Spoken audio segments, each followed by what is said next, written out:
APPSC group 2 లాంటి పోటీ పరీక్షలకు ప్రిపేర్ అవుతున్న వాళ్లకి ఇది చాలా ముఖ్యమైన విశ్లేషణ. మీ ముందున్నది చూట్టానికి కేవలం ఒక రిపోర్ట్లా ఉన్నా ఇది అంతకన్నా చాలా ఎక్కువ. State of climate action 2026 the India dossier.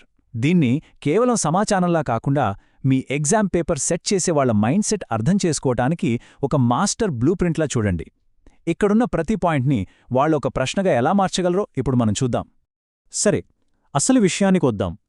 Examiners ఈ డోసియర్ని ఒక క్వశ్చన్ పేపర్లా మార్చాలంటే వాళ్ళు ఎలాంటి ట్రాప్స్ సెట్ చేస్తారు, వాళ్ల ఉచ్చులు ఎక్కడ ఉంటాయి?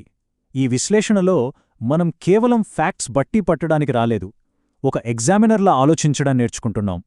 వాళ్ళు మనల్ని ఎక్కడ కన్ఫ్యూజ్ చేయాలని చూస్తారో ముందుగానే పసిగట్టి దాన్ని ఎలా ఎదుర్కోవాలో తెలుసుకోబోతున్నాం. రైట్, మొదటి భాగంలోకి వెళ్దాం.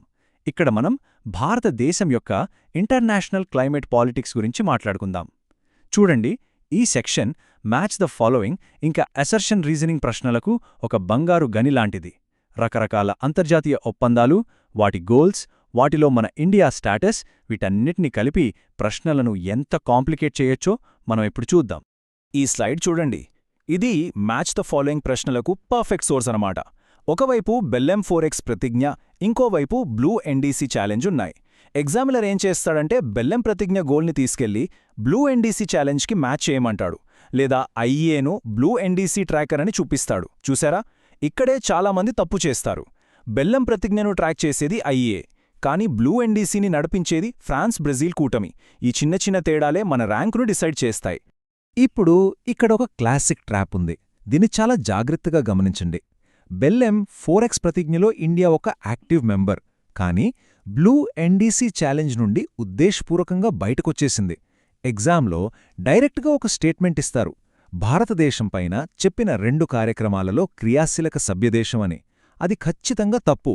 ఇండియా ఎందులో ఉంది, ఎందులో లేదు అనే క్లారిటీ లేకపోతే చాలా ఈజీగా మార్క్స్ పోగొట్టుకుంటాం. ఇది చాలా చాలా ఇంపార్టెంట్ పాయింట్. మల్టీలేటరల్ అగ్రిమెంట్స్ నుండి ఇప్పుడు బైలేటరల్ పార్ట్నర్షిప్స్ వైపు వద్దాం. ఇది జపాన్తో మనకున్న జాయింట్ క్రెడిటింగ్ మెకానిజం, అంటే జేసీఎం. ఈ డయాగ్రామ్ చూస్తేనే మొత్తం కథ అర్థమైపోతుంది. జపాన్ నుండి ఇండియాకు డబ్బు, క్లీన్ టెక్నాలజీ వస్తుంది.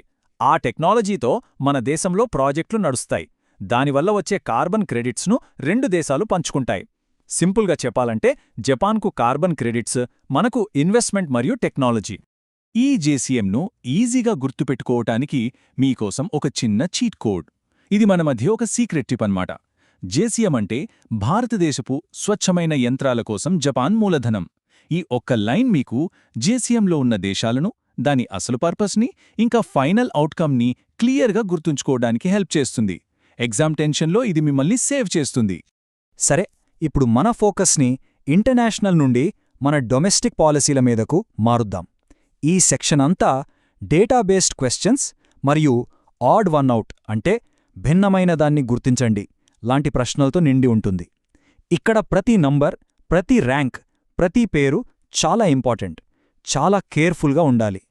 ఈ నెంబర్ చూడండి, 50.08%. ఇది జస్ట్ ఒక నంబర్ కాదు, ఇది మన దేశ ఇంధన రంగంలో ఒక హిస్టారిక్ మైల్ స్టోన్. దీని స్పెషాలిటీ ఏంటో నెక్స్ట్ స్లైడ్లో చూద్దాం. ఆ 50.08% అంటే ఏంటంటే మన దేశ టోటల్ పవర్ గ్రిడ్ కెపాసిటీలో సగానికి పైగా ఇప్పుడు నాన్ ఫాజిల్ ఫ్యూయల్స్, అంటే శిలాజ రహిత ఇంధన వనరుల నుండి వస్తుంది. ఇది చాలా పెద్ద అచీవ్మెంట్. కానీ ఇక్కడే ఎగ్జామినర్ ఒక ట్రాప్ సెట్ చేస్తాడు. సోలార్ పవర్లో మనది వరల్డ్లో 3rd ప్లేస్, విండ్ పవర్లో 4th ప్లేస్. ఎగ్జామ్లో వాళ్ళు ఖచ్చితంగా ఈ ర్యాంక్స్ని అటుదీటు ఇటుదీటు మార్చేస్తారు. సోలార్కి 4th, విండ్కి 3rd ర్యాంక్ అనిచ్చి కన్ఫ్యూజ్ చేస్తారు. ఇదిగో నేను చెప్పిన ట్రాప్ ఇదే. ఎగ్జామ్ హడావిడిలో ఈ మిస్టేక్ చేయడం చాలా ఈజీ. కానీ ఈ ట్రాప్ నుండి బయటపడటానికి ఒక సింపుల్ టెక్నిక్ ఉంది. ఆల్ఫాబెటికల్గా ఆలోచించండి. ఎస్ సోలర్ అనే అక్షరం డబ్ల్యూ విండ్ కన్నా ముందొస్తుంది కదా, అలాగే 3వ ర్యాంకు 4వ ర్యాంకు కన్నా ముందొస్తుంది. సింపుల్. Solar 3, wind 4. ఇక మర్చిపోయే ఛాన్సే లేదు. ఇప్పుడు ఇంకో ఆడ్ వన్ అవుట్ ట్రాప్ చూద్దాం. 2025 నాటికి మన దేశంలో మొదటిసారిగా కొన్ని ఇండస్ట్రియల్ సెక్టార్స్కి చట్టబద్ధంగా ఉద్గారాల మీద లిమిట్స్ పెట్టారు. ఆ లిస్టులో ఉన్నవేంటంటే aluminium, cement, pulp and paper, ఇంకా క్లోరాల్కలి. ఈ 4 పేర్లను జాగ్రత్తగా గుర్తుపెట్టుకోండి. ఇక్కడే అసలైన ట్విస్ట్ ఉంది.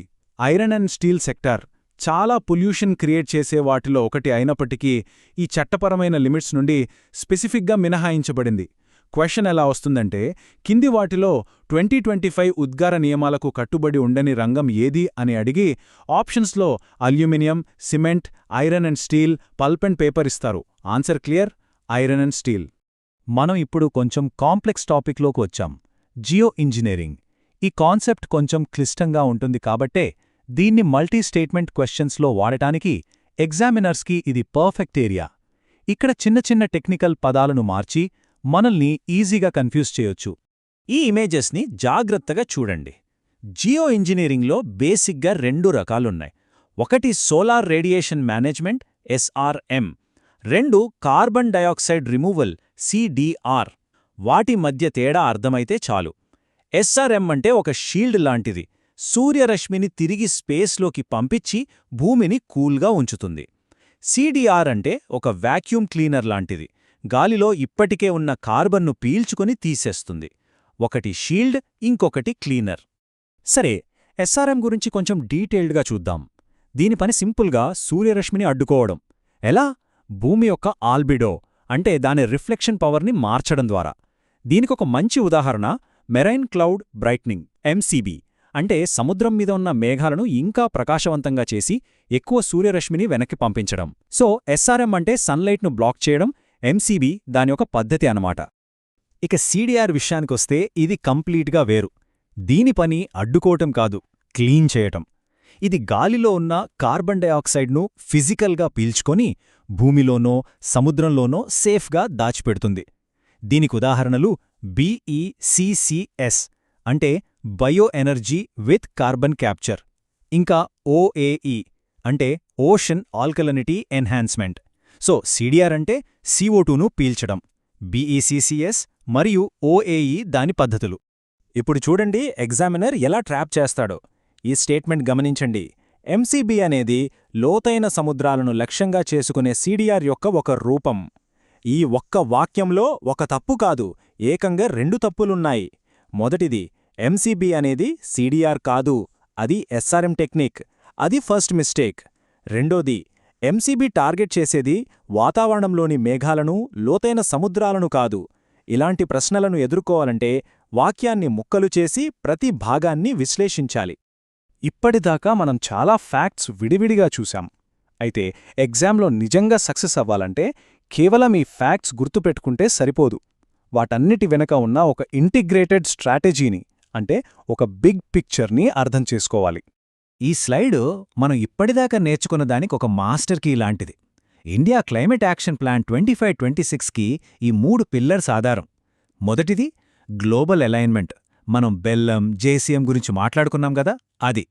రెండోది డొమెస్టిక్ ట్రాన్సిషన్, ఆ 50% non fossil grid, industry rules, అదంతా దీని కిందకే వస్తుంది. ఇక మూడోది future proofing through science. SRM, CDR గురించి మనకున్న అవగాహన దీనికి నిదర్శనం. ఈ ఫ్రేమ్వర్క్ మీకు అన్ని విషయాలను ఒకేచోట కనెక్ట్ చేసి గుర్తుపెట్టుకోవడానికి హెల్ప్ చేస్తుంది. సరే, ఇప్పుడు ఈ మొత్తం బ్లూప్రింట్ మీ ముందుంది. ఒక స్ట్రాటజిక్ ఆస్పిరెంట్లా ఆలోచించండి.